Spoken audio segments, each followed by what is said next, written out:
तो किसी भी ऐसे को प्लान करने के लिए 5 स्टेजेस होती हैं। जो कुछ नए स्टूडेंट्स हैं उनको ये 5 स्टेजेस केयरफुली नोट करने चाहिए। पहली है कि आप क्वेश्चन को अच्छे से अंडरस्टैंड कर लो, उसके ईच एंड एवरी वर्ड को समझो कि वो कोई मीनिंग में डिफरेंस तो नहीं लेके आ रहा। So film stars and celebrities often share their views on public matters that have little to do with their profession. ठीक है, सो इसको अंडरस्टैंड कैसे करते हैं? पहले तो ये सिर्फ फिल्म स्टार्स एंड सेलिब्रिटीज के ऊपर है। सेलिब्रिटीज में बहुत सारी फिर चीजें आ सकती हैं। ठीक है, लाइक कोई भी पॉपुलर फेसेस, जैसे कि इवन तक कि पॉलिटिशियंस वगैरह भी, I think. Otherwise sports influencers. ठीक है, सो हाँ, ये सेलिब्रिटीज हो सकते हैं। ठीक है, लेकिन एग्जैक्ट वर्ड भी देख लेते हैं ताकि हम कुछ गलती ना कर दें।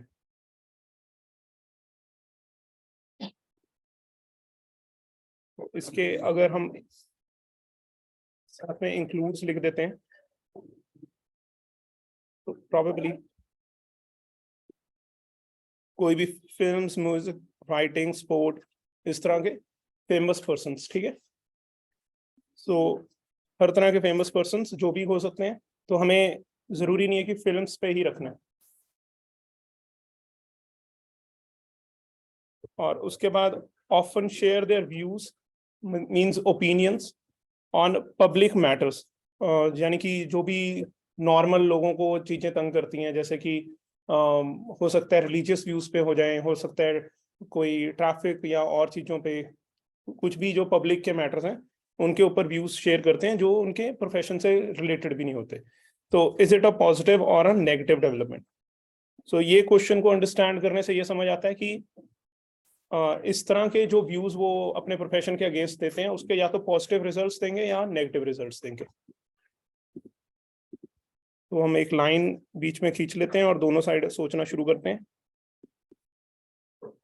पॉजिटिव, तो पॉजिटिव में क्या आ सकते हैं इनका?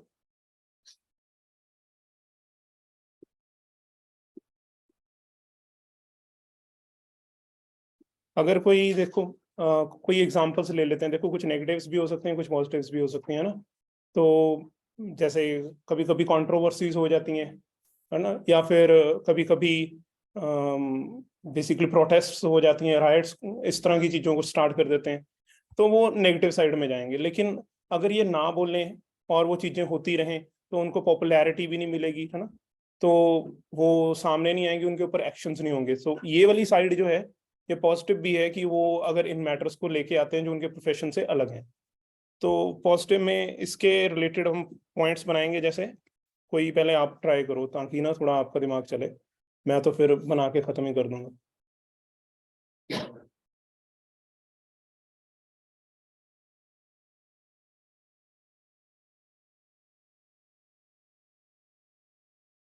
Basically ma'am and sir journalist हैं, तो उन्होंने बस ऑब्जर्व करना था कि how IELTS classes are going on. Otherwise आप आराम से फ्रीली, ठीक है, बिना डिस्ट्रैक्ट हुए क्वेश्चन पे ध्यान दें।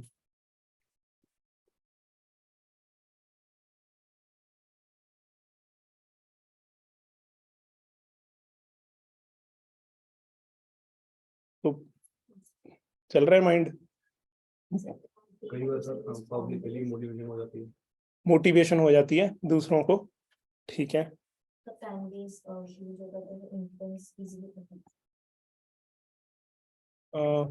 वो इन्फ्लुएंस कर सकते हैं। इन्फ्लुएंस पॉजिटिव भी हो सकता है, नेगेटिव भी हो सकता है। मोटिवेशन थोड़ा सा इस तरह का वर्ड है कि हम पॉजिटिव कह सकते हैं कि मोटिवेशन टू अदर्स की वो भी इस मैटर में आए हैं, वो इसमें हेल्प करें, है ना। स्टेटमेंट एक्सप्लेन कर दो। ओके, सो स्टेटमेंट ये है कि देखो, एग्जांपल्स ले लो। अब मैं वैसे किसी के ऊपर पॉइंट आउट नहीं करना चाहता था, ऐसे एक बहुत कॉमन सी एग्जांपल थी, कंगना रनौत ने कुछ, है ना, पब्लिक मैटर्स पे बोल दिया था। इसी तरह से कई बारी कोई और फिल्म स्टार्स बोल देते हैं, कोई और क्रिकेटर्स बोल देते हैं। ठीक है, तो ये लोग किसी पब्लिक मैटर को लेके आ जाते हैं, है ना। ज्यादातर हमने नेगेटिव ही होते देखे हैं कि इसके रिजल्ट्स ज्यादातर लड़ाइयाँ लड़ाइयाँ शुरू हो जाती हैं। लेकिन कभी कभी ऐसे भी होता है कि कोई ऐसा मैटर लेके आए फेमस पीपल जिसके साथ वो मैटर सॉल्व हो गया। ठीक है, उसको हेल्प मिल गई, एक मतलब बेसिकली उसके साथ फैन फॉलोइंग जुड़ गई और फिर वो प्रेशर क्रिएट हो गया गवर्नमेंट के ऊपर और उन्होंने स्टेप्स लेने पड़ गए, है ना। तो इस तरह से हम कह सकते हैं। तो अब आपको सिनेरियो तो समझ आ गया है कि किस सिनेरियो के बारे में बात है।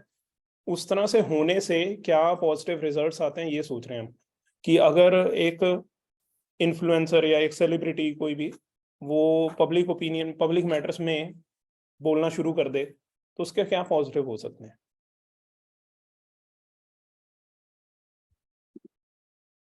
जस्टिस जस्टिस बहुत आगे की बात हो जाएगी, क्योंकि पहले प्रेशर क्रिएट होगा फिर कुछ होगा, है ना। तो ये डायरेक्ट रिजल्ट नहीं है, आपको इमीडिएट रिजल्ट्स लेके आने हैं कि जस्ट उसके साथ क्या होगा, नेक्स्ट नेक्स्ट नेक्स्ट स्टेप्स पे चला जाएगा ये तो। So pressure on the authorities या जो भी कंसर्न्ड ऑर्गेनाइजेशंस हैं उनके ऊपर प्रेशर होगा, नहीं तो फिर दूसरे नॉर्मल बंदे का प्रेशर कम होता है, इनका प्रेशर ज्यादा होगा ना। So basically pressure to perform actions on concerned bodies.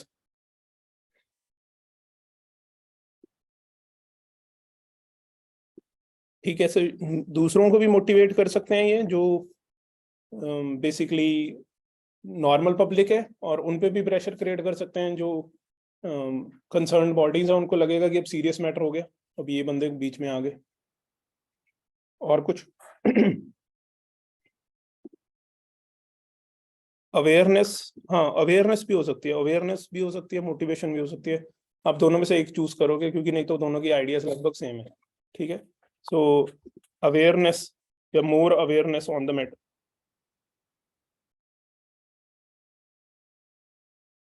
ठीक है, so मुझे लगता है पॉजिटिव्स में और कुछ तो नहीं आएगा।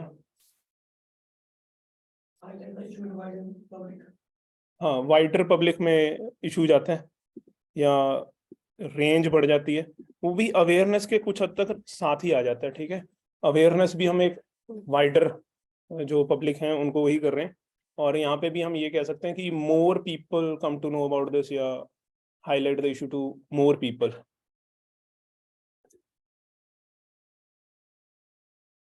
वैसे एक ही बात है, यहाँ पे भी हम पब्लिक को अवेयर कर रहे हैं, सो बेसिकली ज्यादा लोगों को अवेयर कर रहे हैं, और वहां पे भी हम हाईलाइट करके भी अवेयर ही कर रहे हैं, तो इसको अलग पॉइंट नहीं कंसिडर करते हम। इन्होंने कहा है कि सेकंड पॉइंट एक्सप्लेन कर दो। सेकंड पॉइंट कि प्रेशर टू परफॉर्म एक्शंस, जो नहीं तो सोचते हैं कि यार छोटा सा मैटर दब जाएगा अपने आप ही खत्म खत्म हो जाएगा, कौन है ये, मतलब कॉमन पीपल की कौन सुनता है। तो अब जो सेलिब्रिटी बीच में घुस जाते हैं तो उनको थोड़ा प्रेशर क्रिएट हो जाता है कि अब मैटर सीरियस हो गया। ठीक है, तो उस तरह से है।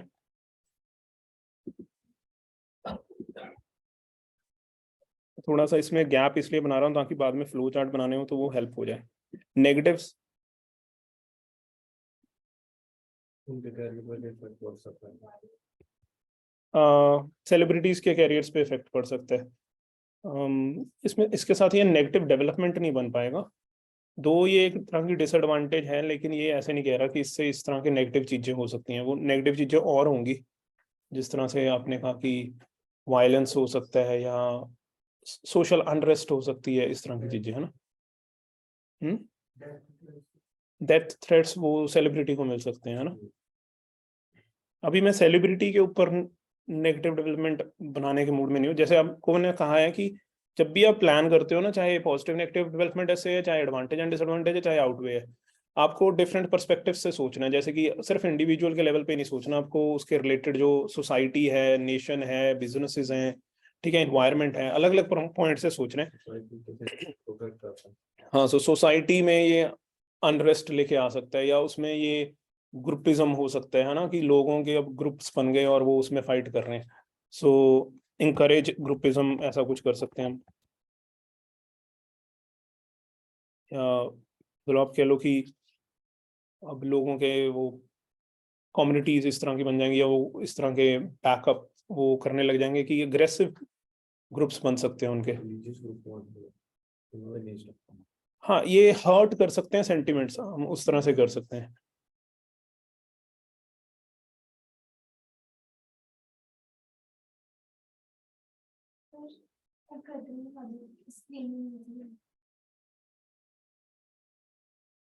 कर दो,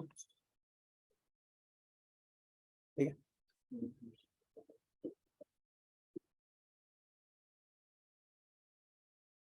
ऐसा इसको ब्रॉड वे में सोचते हैं, अगर हम रियल लाइफ एग्जांपल्स सोचना शुरू करें कि उनके साथ कैसे होता है। अगर हम कहें कि अभी किसी ने स्पीच दे दी है ना किसी के बारे में, तो वो एक तो ठीक है, ग्रुपिज्म क्रिएट हो गया, वहां पे फाइट्स होनी शुरू हो गई। दूसरा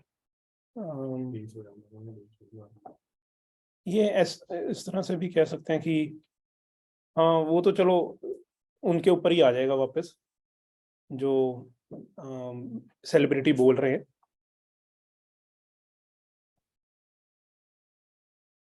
तो वो इंडस्ट्री को भी हार्म कर सकता है कि बेसिकली लोग फिल्म स्टार्स या उन सभी के अगेंस्ट ही हो जाएं। ठीक है, मतलब उस तरह की प्रोडक्शन जो अभी एक बंदा कर रहा है, सपोज करो कि एक स्पोर्ट्स पर्सन कर रहा है, उसकी सारी टीम को सफर करना पड़ गया। एक फिल्म स्टार कर रहा है तो उसकी सारी मूवीज जो बना रहे हैं उनको सफर करना पड़ गया। So can be harmful for the industry, हो सकता है उनकी जो पूरी इंडस्ट्री है। ठीक है,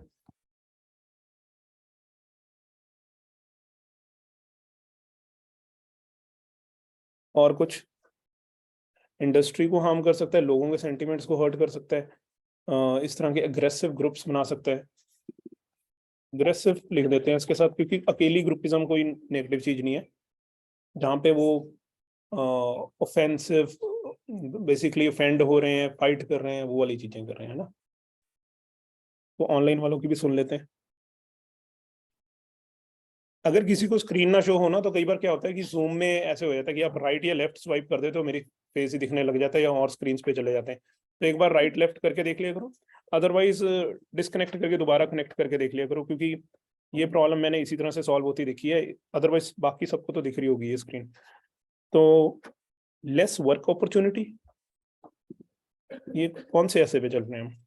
due to controversy future security कम हो सकती है। इनसिक्योर बना सकते हैं, मतलब चीजें अनसेफ कर सकते हैं सोसाइटी को। Chances of conflict between people, conflict between people, हाँ ये चलो ये भी पॉइंट लिख सकते हैं। अगर ग्रुपिज्म ना लिखें तो ये वाला पॉइंट भी लिख सकते हैं। सोच रहे हैं वो सोच रहे हैं।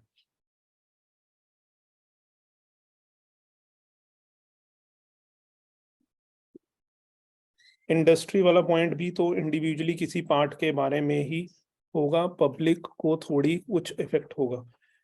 बेसिकली उसके साथ और रिलेटेड बंदे जो हैं वो भी एक तरह का पब्लिक का पार्ट है, या वो भी एक तरह से इफेक्ट हो रहे हैं, तो ये एक नेगेटिव डेवलपमेंट हो सकती है फॉर द इंडस्ट्री। हम ये इस तरह से बोल सकते हैं। इंडिविजुअल पे मैं इसलिए नहीं लेके जा रहा था क्योंकि वो इंडिविजुअल पे एक डेवलपमेंट तरह से नहीं निकल के आ रहा वो। तो अगर क्वेश्चन है कि ये किस तरह की डेवलपमेंट है, पॉजिटिव डेवलपमेंट है या नेगेटिव डेवलपमेंट है, तो मेरे हिसाब से आपको थोड़ा सा ब्रॉड तो सोचना चाहिए यहाँ पे। ठीक है, सो आई थिंक ये पॉइंट सफिशिएंट है। हमने 2 स्टेजेस प्लानिंग की फिनिश की हैं। पहली है अंडरस्टैंड द क्वेश्चन, दूसरा है बेसिकली ब्रेनस्टॉर्मिंग, तीसरी जो स्टेज है वो है सिलेक्शन। सो अब हम यहाँ से चूज करेंगे कि हमें पॉजिटिव साइड ज्यादा पॉइंट्स आ रहे हैं कि नेगेटिव साइड ज्यादा आ रहे हैं, और उनमें से भी जो कॉमन पॉइंट्स होंगे जो हमें लगता है कि हम इजी टू एक्सप्लेन है, वो हम लिख लेंगे। तो अगर मैं कहूँ कि मोटिवेशन टू अदर्स, तो इसमें बेसिकली कुछ हद तक अवेयरनेस भी सिमिलर आ रही है ना। तो आइडियाज ओवरलैप होंगे, तो हो सकता है कि इलैबोरेशन में प्रॉब्लम आए। तो ये 2 आइडियाज जो हैं वो सिमिलर हो रहे हैं। ये तीसरा, इनमें से मेरे पास 2 ही पॉइंट्स बन रहे हैं पॉजिटिव साइड में। या तो मैं कह दूं कि अवेयरनेस मिल रही है लोगों को, और दूसरा प्रेशर क्रिएट हो रहा है कंसर्न्ड बॉडीज पे। सो बेसिकली 2 पॉइंट्स जो हैं वो आराम से इलैबोरेट हो सकते हैं। अगर मैं तीसरे पॉइंट पे जाऊंगा तो इतना इलैबोरेट हो नहीं पाएगा। यहाँ पे चलते हैं। तो हर्ट होते हैं जो सेंटिमेंट्स ऑफ द पब्लिक, उससे भी मेरे हिसाब से एग्रेसिव ग्रुपिज्म ही आती है। तो काफी हद तक सिमिलर है, लेकिन इंडस्ट्री को हार्म होता है ये अलग चीज है। और सोसाइटी में हम ये भी लिख सकते थे कि सोसाइटी में अनरेस्ट होती है, प्रोटेस्ट्स होती हैं, ये सारी चीजें है ना। सो ग्रुपिज्म से निकल आएगा वो। हम कॉन्फ्लिक्ट बिटवीन पीपल, ये भी ग्रुपिज्म ही हो गया एक तरह से, कि अगर हम सोचें कि लोगों के बीच में जो कॉन्फ्लिक्ट हैं वो ग्रुप्स में भी कॉन्फ्लिक्ट्स हैं, तो अलग अलग तो क्या लिखेंगे उसमें। लोगों के सेंटीमेंट हर्ट होते हैं, इसको हम अलग कह सकते हैं कि सिर्फ हर्ट होने पे वो फिर बैठ जाएंगे, इस तरह से कुछ हो सकते हैं।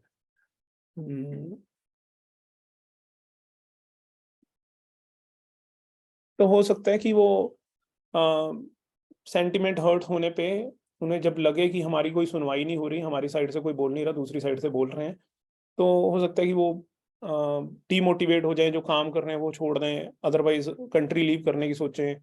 ठीक है, जरूरी नहीं है कि वो ग्रुप बनाए, बट हो सकता है कि वो अदर स्टेप्स लें हर्ट होने के बाद। तो इस तरह से भी हम सोच सकते हैं। अदरवाइज इन्हीं आइडियाज को हम थोड़ा बड़ा कर सकते हैं, थोड़ा और इलेबोरेट कर सकते हैं।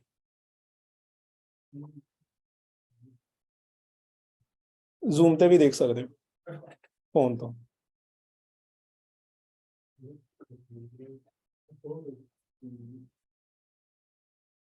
सो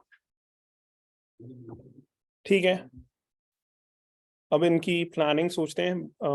मैं एक साइड सोचूंगा और आपको दूसरी साइड लिखना होगा, ठीक है। सो मैं जिस साइड प्लान करवाऊंगा आपको वो साइड नहीं लिखनी, मैं वो साइड इसलिए करवा रहा हूँ ताकि आपको समझ आ जाए कि दूसरी साइड करनी कैसे।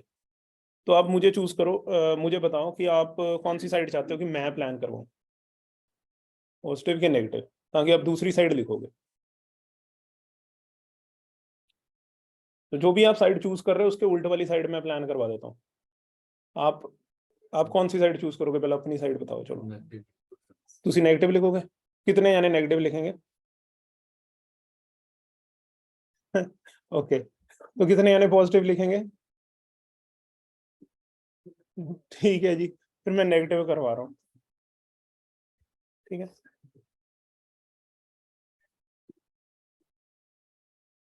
यहाँ पे तो बहुत नेगेटिव वाले ज्यादा थे ऑनलाइन में, लेकिन पॉजिटिव वाले ऑफलाइन में ज्यादा थे, तो चलो मैं नेगेटिव करवा रहा हूँ। आपको पॉजिटिव साइड लिखना है। तो इंकरेज एग्रेसिव ग्रुपिज्म, ये किस तरह से होता है कि जो सेलिब्रिटीज के फैंस हैं वो एक ग्रुप बना लेते हैं, और जो उस मैटर पे दूसरी व्यू रखने वाले हैं वो दूसरा ग्रुप बना लेते हैं, और वो फिर आपस में कॉन्फ्लिक्ट होते हैं उनके। ठीक है, सो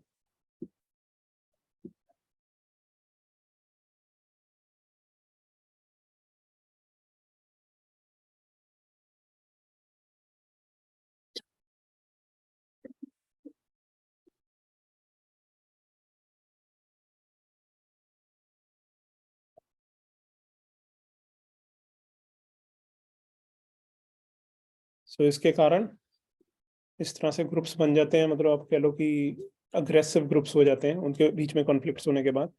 इससे क्या होता है कि सोशल अनरेस्ट हो सकती है, ठीक है, प्रोटेस्ट हो सकती हैं, और फाइट्स भी हो सकती हैं, ये सारी चीजें, डैमेज वगैरह भी हो सकती हैं पब्लिक प्रॉपर्टी वगैरह को।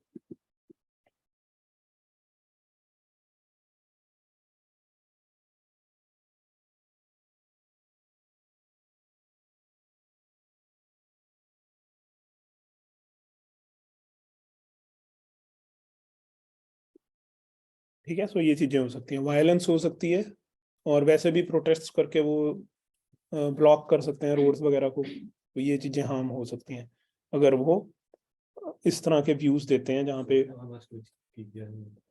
Social unrest. बेसिकली सोसाइटी में बहुत सारी चीजें ना, ये सारी चीजें सोशल अनरेस्ट में ही आ जाती हैं। तो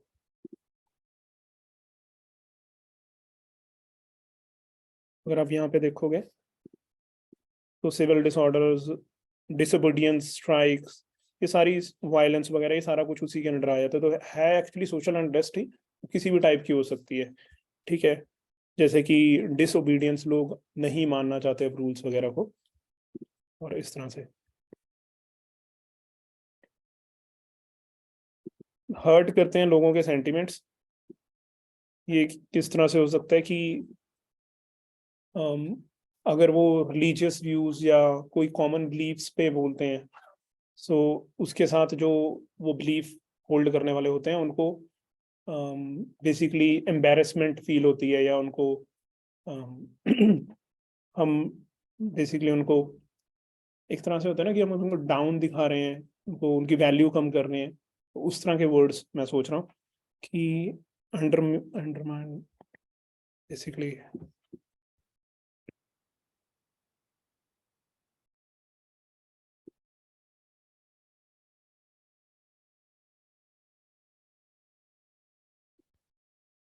चलो वही लिखते हैं हम कि ये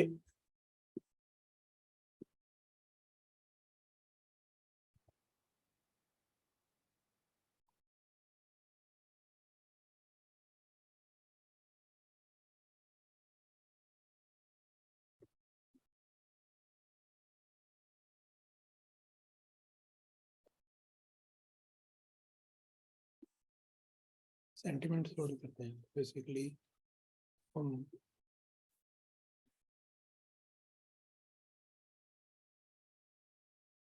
जैसे कि किस तरह से होता है हम वो भी लिख सकते हैं, जैसे कि स्पीचेस अगेंस्ट कॉमन बिलीव्स और रिलीजियस व्यूज। और जब ये आती हैं तो लोगों के इमोशंस हर्ट होते हैं। जब ये हर्ट होते हैं तो वो बेसिकली अपने आप को उस सोसाइटी का पार्ट नहीं समझते, या वो डिमोटिवेट भी होते हैं। ठीक है, टू कंट्रीब्यूट कम्युनल हार्मनी वगैरह वो कम होती है। ठीक है, so demotivate from contributing in the society, या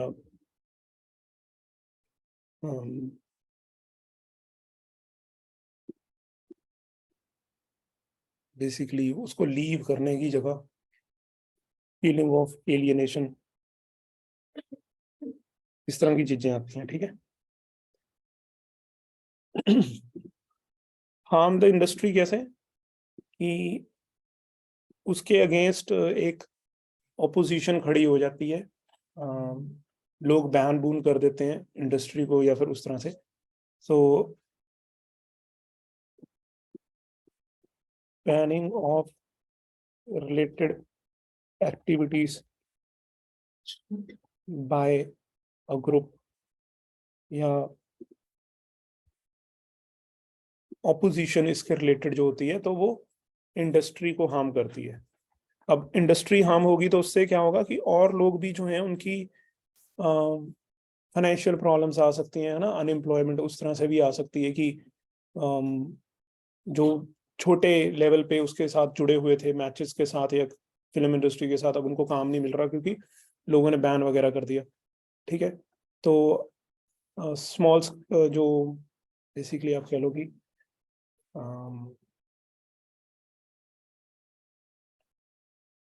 वर्कर्स एट लोअर लेवल और ग्राउंड लेवल, उस ग्राउंड लेवल स्टाफ को अनएम्प्लॉयमेंट फेस करनी पड़ सकती है, या फिर जो ऊपर वाले हैं उनको भी फाइनेंशियल प्रॉब्लम्स आ सकती हैं। तो इस तरह से हो सकता है, और इवन तक कि वो टैलेंट जो है वो भी हिंडर हो सकता है। जैसे जो चीजें लोगों ने देखनी थी वो अब नहीं देख पाएंगे। सो इसमें क्या है कि हिंडर्स टैलेंट।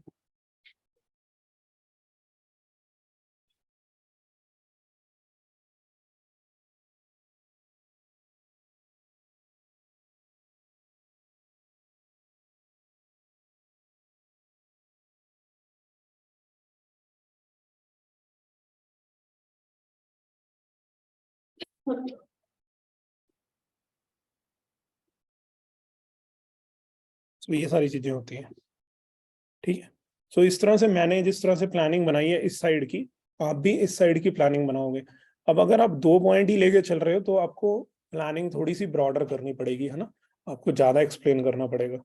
अगर आप 3 पॉइंट्स लेते हो तो थोड़े कम प्लानिंग के साथ भी चल जाता है, क्योंकि उसके साथ भी इजीली 250 क्रॉस हो जाते हैं। तो यहाँ पे आपको जरूरत पड़ेगी कि हो सकता है किसी चीज में आपको 2 रीजन भी देने पड़ जाएं, अगर आप सिर्फ 2 ही पैराग्राफ लेके चल रहे हैं। अदरवाइज कोई और आइडिया ढूंढना पड़ेगा, नहीं तो 250 से कम हो सकता है, या दो रीजन निकल जाएगा और यहाँ से भी दो निकल जाएगा। हाँ निकल सकते हैं। जिमें ये था भी तुम्हें कितने कड्डे ने, ठीक है ना, एक रिजल्ट, 2 रिजल्ट, तीजा रिजल्ट है तो multiple result C.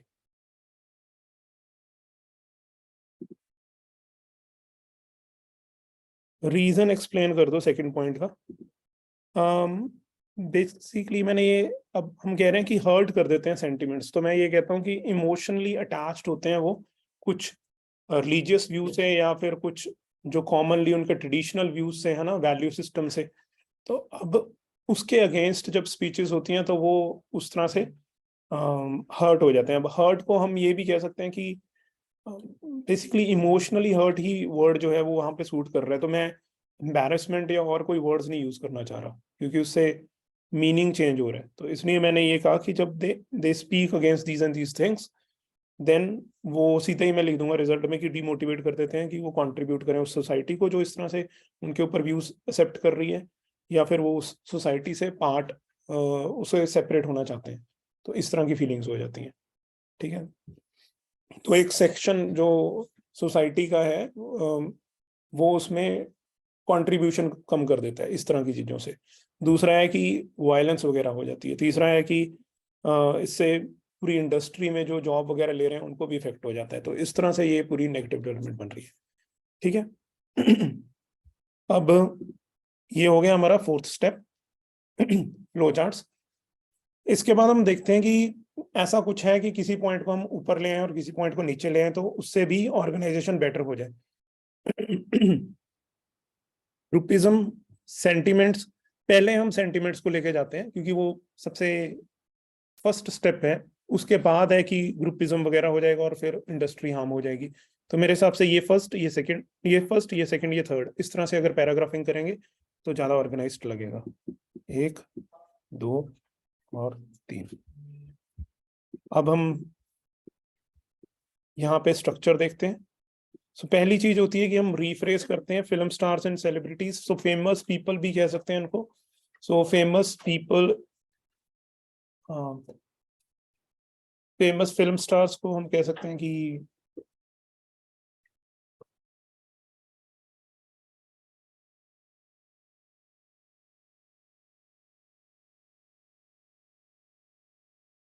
Actors, actresses and other famous people, इस तरह से भी कह सकते हैं। ठीक है, सो फिल्म स्टार्स जो हैं वो एक्टर्स, एक्ट्रेसेस हो जाते हैं, और फिर अदर फेमस पीपल भी कह सकते हैं, जिससे कि सेलिब्रिटीज को रेफर कर देते हैं।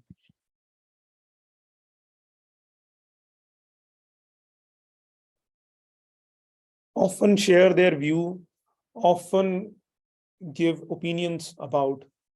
So usually give their opinions on the matters, yeah, the public matters, the things that affect the public, yeah, the public issues affecting the public.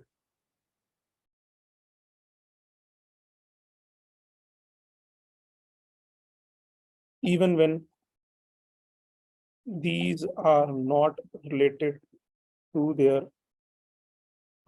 jobs, professions,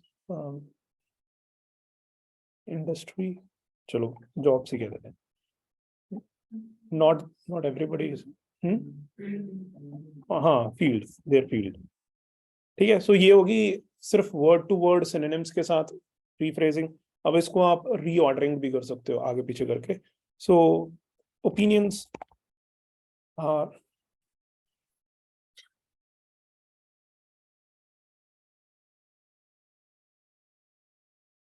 so firstly हम active से passive कर रहे हैं।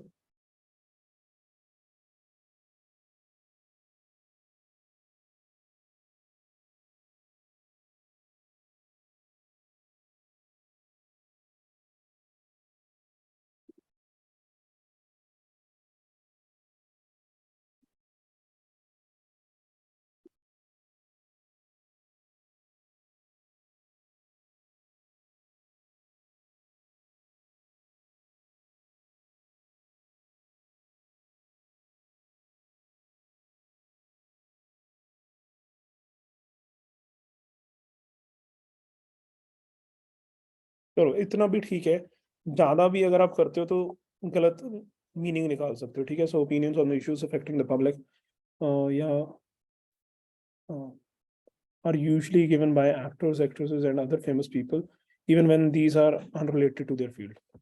ये basically हम topic introduce कर रहे हैं जो भी लिखा हुआ है, उसके बाद हम अपने व्यूज देंगे। एंड यहाँ पे हमें जो थीसिस स्टेटमेंट है अपना स्टैंड समझाना है, जैसे कि it is a positive development या it is a negative development. So मैं सिंपली लिख देता हूँ, it will have adverse effects in the future as it encourages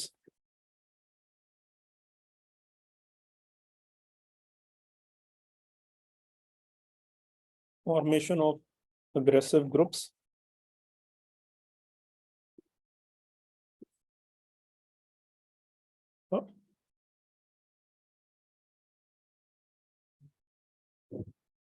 disrespect of public sentiments and अभी ये encourages वर्ड ना तीनों के साथ लगाना पड़ रहा है मुझे, क्योंकि वो मैंने इस तरह से सेंटेंस फॉर्म कर लिया है। अगर मैं कहूँ कि it will have adverse effects in the future due to encouragement of formation of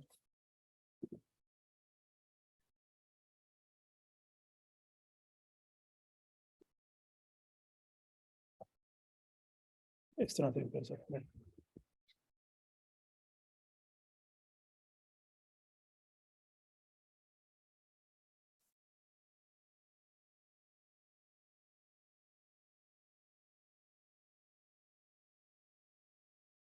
सो ठीक है। सो सेकंड जो आपको चीज नोट करनी है वो है कि या तो तीनों चीजें आप आईएनजी से फॉर्म कर सकते हो। अब आईएनजी के लिए जो हमारे कनेक्टर्स होते हैं वो होते हैं जैसे कि कंसिडरिंग, आई, ड्यू टू। सो इनके साथ हम आईएनजी या नाउन यूज करते हैं, या फिर आप पूरा सेंटेंस यूज करोगे, उनके लिए कनेक्टर्स होते हैं जैसे बिकॉज, एज, सिंस।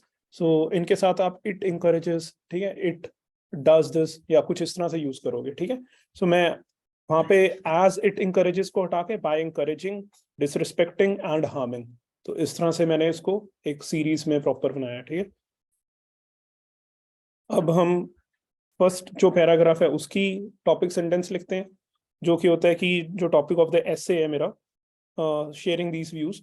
अब उसको मैं रेफर भी कह सकता हूँ, the above actions of celebrities भी कह सकता हूँ, द अबव ट्रेंड भी कह सकता हूँ। अब ये ट्रेंड जैसे तो मैं वैसे ऊपर लिख के नहीं आया, वैसे ये मैंने कहा कि यूजली ऐसा करते हैं। So the above actions of the celebrities may hurt the emotions of the public or of the people, ठीक है। सो अभी सेंटिमेंट्स को मैंने यहाँ पे इमोशंस कह दिया। सो इट्स बिकॉज, या अगर मैं कारण नहीं दे रहा, अगर मैं वे दे रहा हूँ कि किस वे में होता है, सो मैं कह सकता हूँ this is done in the form of this in this. It is because का मतलब होता है कि क्यों हर्ट होते हैं, और यहाँ पे मैं ये बता रहा हूँ कि किस तरह से हर्ट होते हैं, तो यहाँ पे कनेक्टर थोड़ा चेंज हो जाएगा। अगर मैं कारण ही बता रहा हूँ, वाई का मतलब होता है कि ये क्यों होता है, तो अगर आपका पॉइंट है वो क्यों का आंसर दे रहा है तो इट इज बिकॉज यूज करना, इट्स रीजन इज यूज करना, या सिंस वगैरह यूज करना। अगर वो बता रहा है कि किस तरह होता है, आपको मतलब क्यों का आंसर नहीं मिला लेकिन किस तरह मिल गया, चलो उससे भी आप एलैबोरेट कर सकते हो। तो आप कह सकते हो दिस इज डन थ्रू, या this is done in the form of, so this is done through the speeches, ठीक है, delivered against the common beliefs and religious views और समथिंग। ये सारी चीजें आप डाल सकते हो कि इस तरह से हो जाता है। तो कॉन्सिक्वेंटली, अब कॉन्सिक्वेंटली की जगह आप कोई भी कनेक्टर्स यूज कर सकते हो, ठीक है। मुझे ये शॉर्ट लगता है इसलिए मैं बेटर यूज करता हूँ, अदरवाइज एज अ रिजल्ट, ठीक है, रिजल्टेंटली, देयरफॉर, हर कनेक्टर सेम वैल्यू है, ऐसा कुछ नहीं है कि यही यूज करोगे तो ज्यादा स्कोर आएगा। बेसिकली मीनिंग जितना क्लियर होगा ना वो ज्यादा स्कोर देगा। तो ये हम यहाँ पे एंड कर देंगे कॉन्सिक्वेंटली के साथ। यहाँ पे एग्जाम्पल डालनी है अपने, तो आप डाल देना consequently it may lead to violence और other types of social unrest, ऐसा कुछ लिख सकते हो। इतना भी बहुत है, अगर आप इतना भी लिख देते हो ना एक्यूरेट, तब भी 7 आ जाएंगे। अगर आप बेसिकली ज्यादा खींचने की कोशिश करते हो और उसमें से कुछ एक्स्ट्रा वर्ड्स जो है वो गलत हो जाते हैं, तो आपके स्कोर नीचे आ जाएंगे। अब आ गया सेकंड, जैसे कि मोर ओवर ग्रुप्स या टीम्स होती हैं, ग्रुप्स या यूनिट्स होते हैं, या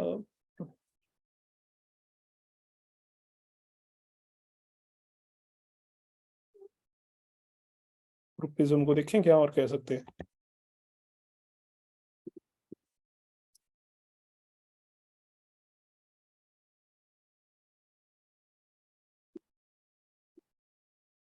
एक बार यहाँ पे देख लेते हैं।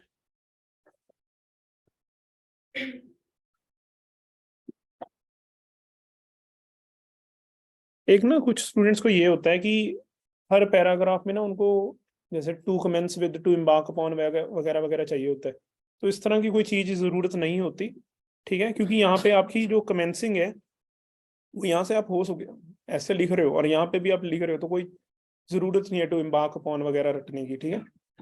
और बीच भी तभी मैंने थोड़े नेचुरल कनेक्टर्स लिखता हूँ, जैसे कि दिस इज डन थ्रू, तो इट इज डन थ्रू, है ना। सो बेसिकली प्रोनाउंस के साथ कनेक्शन जोड़ रहा हूँ इंस्टेड ऑफ की टू इलैबोरेट, टू सब्सटेंशिएट, इस तरह के कनेक्टर्स लिखने के। उसके साथ आपकी राइटिंग थोड़ी मैकेनिकल हो जाती है और स्कोर कम आते हैं। फ्लो में आपकी राइटिंग रहती है तो ज्यादा स्कोर होते हैं। इसीलिए हम जो एक पैराग्राफ है उसमें भी बिसाइड्स द प्रीवियस पॉइंट फिर कॉमा डाल के अगला पॉइंट लिखते हैं, ताकि वो फ्लो में लगे, ऐसे लगे कि आप बहुत सारे कनेक्टर्स नहीं डाल रहे, बहुत सारा रटा हुआ मैकेनिकल वे में नहीं लिख रहे उसको, ठीक है। और कई जगह पे आपको एग्जांपल्स के आगे भी फॉर एग्जांपल हटाना पड़ेगा, जैसे कि अगर आप लिख रहे हो कि स्टडी सपोर्टेड दिस, सो वो भी सपोर्टेड वगैरह वर्ड्स जो होते हैं ना वो इंडिकेट कर देते हैं कि एग्जांपल ही आ रही है। जब आप अपने किसी पर्सनल बंदे पे लिखते हो जैसे कि माय फ्रेंड, तो आपको फॉर एग्जांपल लिखनी पड़ेगी, क्योंकि आपका फ्रेंड जनरल नहीं है, ठीक है। तो वहां पे आप फॉर एग्जांपल कनेक्टर यूज करोगे। मोर ओवर जो भी दूसरा आपका आइडिया होगा कि इससे ग्रुप्स फॉर्म हो सकते हैं या इससे वायलेंट या अग्रेसिव, एक सेकंड यहाँ से सर्च कर लेते हैं।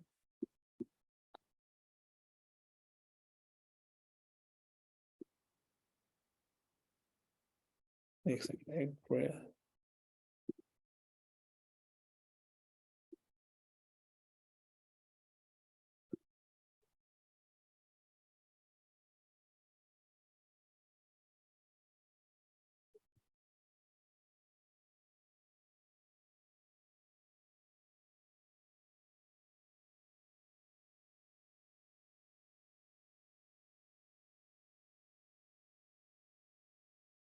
बेसिकली ये ज्यादा टेररिज्म पे जा रहा है, अग्रेसिव ग्रुप्स।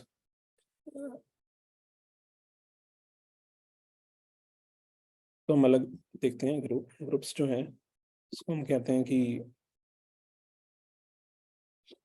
ग्रुपिंग भी कह सकते हैं, grouping of people with aggression, या grouping of people having aggression in their minds, ऐसा कुछ भी कर सकते हैं, ठीक है। और अदरवाइज आप ऐसे वर्ड्स मत उठा लेना, कहीं बैचेस पूचेस उठा लो, ठीक है।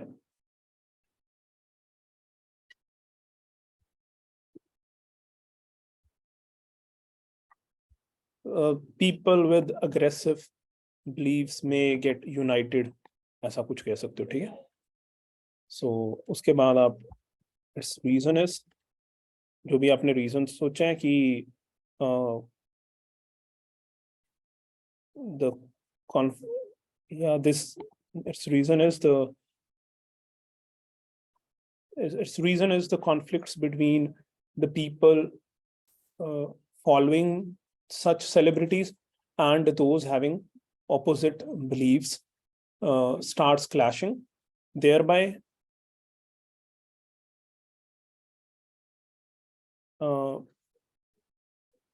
resulting in violence, protests or other types of social unrest, ठीक है। सो यहाँ पे देयर बाय के साथ आप जब कॉमा लगा रहे हो तो रिजल्टिंग इन लिख सकते हो, और लीडिंग टू लिख सकते हो, या इंकरेजिंग, इस तरह का कोई आईएनजी वर्ब लिखोगे, ठीक है। एंड देन बिसाइड्स पिछले वाला जो भी पॉइंट है आपका कि ग्रुप्स, अभी वो लिख के फिर it can hurt the industry, it can hurt the occupation field, और इंडस्ट्री वर्ड दोबारा भी यूज कर लोगे इतना कोई चक्कर नहीं पड़ता, ठीक है। सो सिंस इस तरह की स्पीचेस के बाद उनके इवेंट्स बैन किए जा सकते हैं या फिर उनके अगेंस्ट ऑपोजिशन दिखाई जा सकती है, कॉमा, सो इससे जो जो टैलेंट है वो हिंडर हो सकता है शोकेस करने से, जो जॉब्स हैं वो इफेक्ट हो सकती हैं, एंड ये हो सकता है। तो इस तरह से आप 3 चीजें लिख सकते हो कि सिंस ये चीज होती है इससे ये 3 चीजें हो सकती हैं, और एक आधी एग्जांपल यहाँ पे आप डाल सकते हो, ठीक है। सो एग्जांपल्स मैंने कल आपको बताई थी कि चाहे एक स्टडी वाली डाल दो और एक हैड वाली डाल दो। अभी अगर आपसे हैड वाली नहीं डलती तो आप बेसिकली ऐसे भी कह सकते हो कि in an interview this person told that उसके साथ ये हुआ था, ठीक है। उसके बाद इन कंक्लूजन, अब आपने ऊपर ओपिनियन पहले दिए फिर आइडियाज दिए, तो यहाँ पे आप उल्टा कर सकते हो। सो आप यहाँ पे due to this this this it is a positive trend या it is a negative trend, इस तरह से लिख सकते हो। सो ऊपर मैंने बाय लिखा है, यहाँ पे हम ड्यू टू लिख सकते हैं या ओइंग टू लिख सकते हैं। जब भी ओइंग टू या ड्यू टू लिख रहे हो उसके साथ ना आईएनजी वाला वर्ब या नाउन आएगा, ठीक है। और अगर आप बिकॉज लिखोगे तो पूरा सेंटेंस आएगा, because it leads to this this and this. अब जहां पे भी आपने एंड डाला है वहां पे आप एज वेल एज कर सकते हो, या फिर यहाँ पे ऐसे भी कर सकते हो कि going to not only this and this but also this.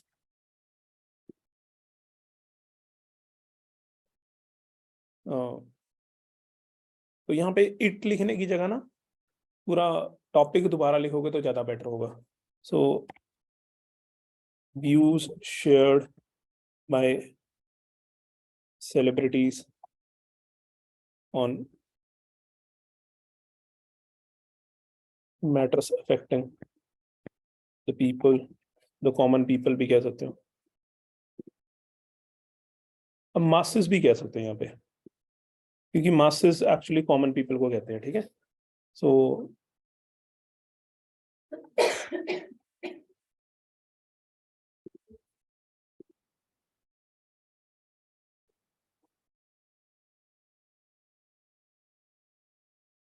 तो इस तरह से आप एंड में जो क्वेश्चन था उसी को काफी हद तक पिक करके भी लिख सकते हो, क्योंकि ऊपर आप वोकैबुलरी दिखा आए हो तो नीचे आप ऐसे दिखा सकते हो कि हम उसी चीज से कनेक्ट कर रहे हैं जो क्वेश्चन था, ठीक है। तो इस तरह से इसका स्ट्रक्चर रहेगा, बहुत आसान सा स्ट्रक्चर है और इस तरह से प्लानिंग रहेगी। आई होप कि आप अब यही स्ट्रक्चर यूज करके पॉजिटिव साइड लिख पाओगे, ठीक है। अपने नेगेटिव साइड नहीं लिखना, ये तो मैंने वैसे आपको समझाया है। आपने इसी तरह से ये इंट्रो लिखने के बाद पहला पॉइंट उठाना है, फिर दूसरा पॉइंट उठाना है, फिर कंक्लूजन लिखना है, ठीक है। अगर किसी की राइटिंग बहुत वीक है, उनको लगता है कि हमसे दूसरी साइड के आइडियाज नहीं लिखे जाएंगे, वो चाहे नेगेटिव लिख लेना। लेकिन अगर आपको लगता है कि इतना तो मैं सोच सकता हूँ कि पॉजिटिव साइड के क्या रीजन रिजल्ट होंगे तो मैं लिख देता हूँ, तो उस तरह से लिख दो। अभी आपकी पहली क्लास है तो अभी आप बहुत गलतियां करोगे, ठीक है। और नॉर्मली होता है, आप पहली बार कार चलाने जाओ तब भी गलतियां करते हो, ठीक है। और किसी भी चीज में पहली बार जाओगे तो गलतियां करोगे। तो अभी आप बहुत गलतियां करोगे, लेकिन धीरे धीरे वो कवर अप होती जाएंगी और फिर कम होती जाएंगी, आप एक्यूरेट होते जाओगे। नहीं तो अगर एक दिन में ही सीख जाना होता फिर तो दूसरे या हफ्ते हफ्ते में पेपर दिलवा रहे थे, ठीक है। चलो, किसी के कोई क्वेश्चंस हैं, कोई भी प्रॉब्लम अगर वैसे आपको कोई चीज में किसी भी चीज में दिक्कत आ रही है, मैं कह रहा हूँ कि क्योंकि ना फिर हमारी मीटिंग होगी आज शाम को वैसे तो, लेकिन फिर भी अगर किसी को कुछ डिस्कस करना है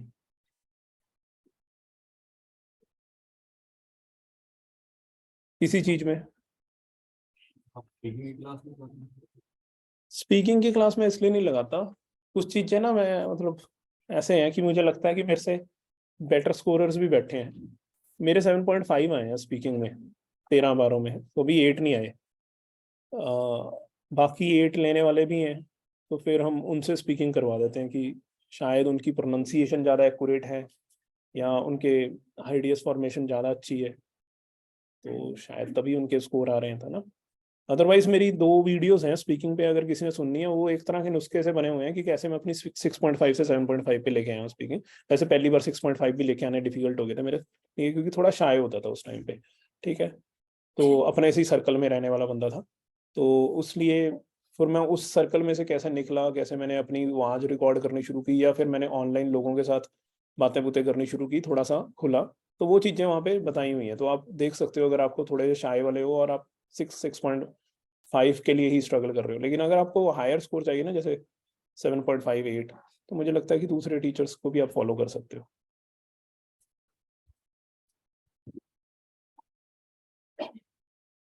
सोशल अनरेस्ट किस तरह से यूज करना है? So other types of social unrest भी कह सकते हो, it leads to other types of social unrest, या it leads to unrest in the society. इसका मतलब यही है कि अनरेस्ट मतलब वहाँ पे जो पीस था वो मेंटेन था, वो अब डिस्ट्रॉय हो जाएगा। उसमें अब ऐसी चीजें होनी शुरू हो जाएंगी जो पीसफुल एक्ट्स नहीं माने जाते।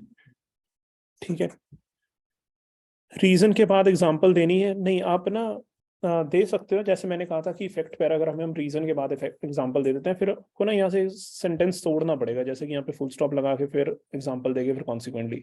जिनको पिछली क्लास लगाई हुई है वो रीजन के बाद भी एग्जांपल दे सकते हो, और फिर वो सेमीकोलन जो है वो लास्ट में कि ये होता है, देयरफॉर यूज करके सेमीकोलन भी यूज कर सकते हैं, तो वहां पे भी लेके जा सकते हैं सेमीकोलन। अदरवाइज इतना कोई इफेक्ट नहीं पड़ता अगर आप एग्जांपल्स अभी लास्ट में लिखना सीख लो, और एंड में जब तक आप कॉज इफेक्ट सॉल्यूशंस करते हो तब तक आप और सीख लो कि हाँ एग्जांपल बीच में कैसे दी जा सकती है। सर मैंने प्रॉब्लम प्लानिंग विच कोई प्रॉब्लम नहीं आई, फ्लो चार्ट ठीक हो जाते हैं, बट राइटिंग टाइम ग्रामर में मिस्टेक होती है। सो ग्रामर में जो मिस्टेक होती है आपकी, वो अब काफ़ी लेवल्स की हो सकती है। जैसे मैं कहता हूँ कि पहले आपके हो सकते हैं कि वर्ब की पहचान ना हो कि कहाँ पे रहेगा, वो आगे पीछे हो जाता है। और इसका कारण ये होता है कि आप बड़ा कैजुअली लिखना सीखे होते हो, आपको नहीं पता होता कि फुल स्टॉप के बाद कैपिटल आएगा, और कैपिटल लिखने के साथ ही वो पहले सब्जेक्ट आएगा कि कौन क्या कर रहा है या किसके बारे में बात आ रही है, फिर उसके रिलेटेड वर्ब आएगा कि वो क्या है या क्या कर रहा है। आप वैसे ही जो फील आती है आधी पिछद्दी लाइन लिख देते हो, तो जिसके कारण ना आपकी हैबिट बन जाती है पूरी लाइनें ना लिखने की। तो वो स्टार्टिंग से ही ऐसे होता है कि आपको समझ आना चाहिए कि फुल स्टॉप लगाया, सेमीकोलन लगाया, नेक्स्ट अब सब्जेक्ट आएगा, उसके बाद वर्ब आएगा। अब ये वही चीज है कि अगर आप ध्यान दोगे तो होंगी, अगर आप कहोगे कि वैसी लिखी जानी है तो लिखी जाओगे। तो पहली मिस्टेक ये हो सकती है। दूसरी मिस्टेक हो सकती है आपकी कि आपको टेंसेस में प्रॉब्लम आ रही है कि किस टाइम पे कौन सा टेंस यूज होना है। तो मैं उसके लिए ये भी कहता हूँ कि अगर आपका पास्ट टेंस सपोज करो कि गलत यूज हो रहा है, पास्ट में भी प्रेजेंट यूज हो रहा है, तो आप कुछ देर ना सिर्फ पास्ट टेंस रिलेटेड चीजें लिख सकते हो, जैसे कि एकेडमिक टास्क वंस जो है वो सिर्फ पास्ट में आएंगे ना, तो उससे क्या है कि आपको पास्ट लगाना आ जाता है। और छोटी राइटिंग्स लिख सकते हो जिनकी ग्रामर गलत होती है, वो जरूरी नहीं है कि 250 तक पहुंचे, वो 200 या 150 की भी लिख सकते हैं, और कनेक्टर्स अपने लंबे करने की जगह एक एक सेंटेंस के लगा सकते हैं। देखो ये जो सिंस है, इसका मतलब भी कारण ही है ना, तो आप लिख सकते हो its reason is this full stop, it results in this. इस तरह से ना जोड़ने की जगह देयर बाय या सेमीकोलन की जगह आप अलग अलग सेंटेंस लिख के पहले चेक करवा सकते हो कि आपकी मिस्टेक कहाँ पे हो रही है, फिर आप लंबे सेंटेंसेस पे जा सकते हो। और बहुत सारी ग्रामर की मिस्टेक्स इसलिए भी होती हैं, आप कॉन्सेप्ट्स नहीं जानते होते और आप वो चीज़ें यूज़ करना शुरू कर देते हो, जैसे कि ओइंग टू वगैरह पे आपने वीडियो नहीं देखी कनेक्टर्स की कि कहाँ पे कॉमा पहले आता है कहाँ पे बाद में आता है, और आप उसको यूज़ करना शुरू कर देते हो। इसी तरह से आपने टेंसेस पे वीडियो नहीं देखी और आप उसको यूज़ कर रहे हो, तो थोड़ा वीडियोस देखने से भी सही होती हैं। बाकी यही होता है, पहले आप छोटे सेंटेंस लिखो, धीरे धीरे आप छोटे सेंटेंस पे कमांड ले लेते हो, फिर आप बड़े सेंटेंस लिखने शुरू करो। और अननेसेसरली बहुत बड़े सेंटेंस मत लिखो, वो अभी आपको पता नहीं है कि सेंटेंस किस तरह से जुड़ रहे हैं, और हो सकता है कि एक आधा बीच में इनकम्प्लीट चला जाए या वो गलत चला जाए। सिंस द यूज, सिंस मतलब बिकॉज होता है, आप सिंस की जगह बिकॉज रख के देख लो, वही मतलब होगा। बिकॉज ये चीज होती है, कॉमा ये रिजल्ट होता है। फ्लो चार्ट में प्रॉब्लम है, तो फ्लो चार्ट के लिए ना बेसिकली आपको ना फिर ज्यादा फ्लो चार्ट्स पे प्रैक्टिस करनी चाहिए। आपको दिन में 5-5 क्वेश्चंस निकाल के उनके फ्लो चार्ट्स बनाने चाहिए, और उनको चेक करना चाहिए, दूसरों की अंडरस्टैंड करना चाहिए कि ये कैसे सोच रहा है, और टाइम से सही होता है। क्योंकि ना ये रीजनिंग है, अगर किसी बंदे को बहुत जल्दी दूसरे की तरह रीजनिंग देनी आ गई, फिर तो बहुत फास्ट ही प्रोसेस हो जाएगा कि मैंने आज फ्लो चार्ट बनाने सीखे और 5 दिनों में मैंने फ्लो चार्ट सही बनाने शुरू कर दिए। वो धीरे धीरे हम समझते हैं कि अच्छा, इस प्रॉब्लम का तो मैं जो सोचता हूँ वो 2 स्टेप आगे निकल जाता हूँ, 2 स्टेप पीछे का क्या बात है। और रीजन सोचता हूँ तो मैं हर चीज को बड़ी करके रीजन सोच रहा हूँ, उसको एक्यूरेट रीजनिंग कैसे सोचता हूँ। तो पॉइंट आउट हो के जब आपके फ्लो चार्ट पे आपको पता चलेगा ना कि ज्यादा पीछे निकल के ज्यादा आगे चले गए, तो आप एक्यूरेट सोचना शुरू करोगे कि नहीं यार, ये तो बहुत आगे चला जाएगा, इसके बीच में सोचते हैं कुछ।